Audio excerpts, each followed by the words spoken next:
L'émotion et l'action, ce sont les deux axes forts de la journée de mobilisation organisée par l'association Fightheads Monaco avant le 1er décembre, qui est traditionnellement dédiée à la lutte contre le sida. L'action à travers une opération inédite, Test in the City, la possibilité de venir se faire dépister gratuitement et rapidement au centre hospitalier Princesse Grace, mais aussi à l'extérieur, en plein cœur de la principauté, dans une structure mobile installée place Sainte-Dévote. Surtout, l'importance, c'est de montrer qu'aujourd'hui, tout le monde doit se faire dépister. Auparavant, il fallait qu'il y ait prise de risque. Aujourd'hui, l'important, c'est de connaître son statut sérologique, parce que nous savons qu'il y a bien des personnes qui sont porteuses du VIH sans le savoir, et que l'épidémie se propage surtout de cette manière-là. Donc, le jour où nous connaîtrons les statuts sérologiques de toutes les personnes, que les personnes seront prises en charge, là, nous arriverons à enrayer l'épidémie. Pour pratiquer ces tests, des bénévoles de l'association Fightheads Monaco, mais aussi de la Croix-Rouge, ont suivi au préalable des formations théoriques et pratiques. La prise en charge psychologique a également été longuement évoquée. Si le test est réactif, il faut se mettre à la place de la personne qui va le recevoir.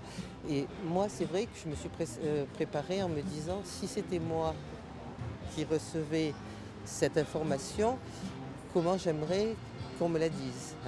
Je pense qu'il faut y aller avec beaucoup d'humilité et beaucoup d'empathie pour la personne que nous avons en face et lui donner quand même de l'espoir compte tenu maintenant des progrès qu'a fait la médecine dans le traitement du VIH et bien sûr la diriger vers les médecins ou les centres qui sont à même de prendre en charge ce genre de pathologie. La princesse Stéphanie et de nombreuses personnalités de la principauté ont joué le jeu et ont elles aussi montré l'exemple, l'objectif étant d'inciter la population à se faire dépister.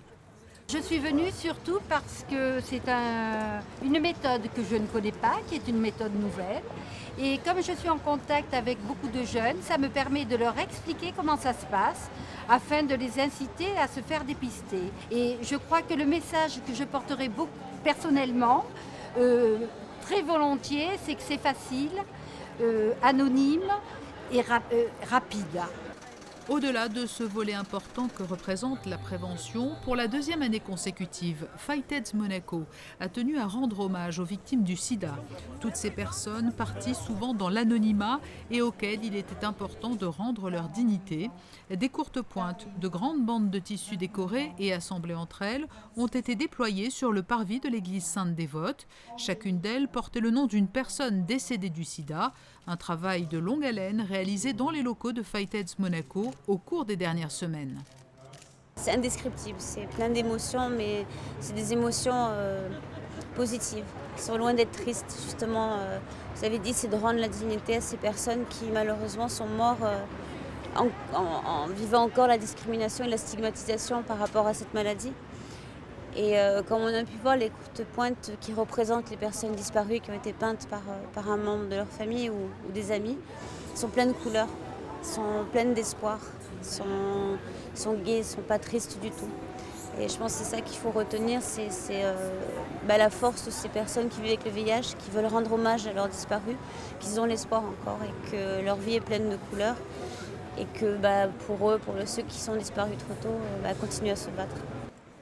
Prochain rendez-vous pour Fightheads Monaco, ce sera le samedi 1er décembre pour la grande vente aux enchères annuelle de l'association qui permet, grâce aux fonds récoltés à cette occasion, de financer les différents projets menés tout au long de l'année.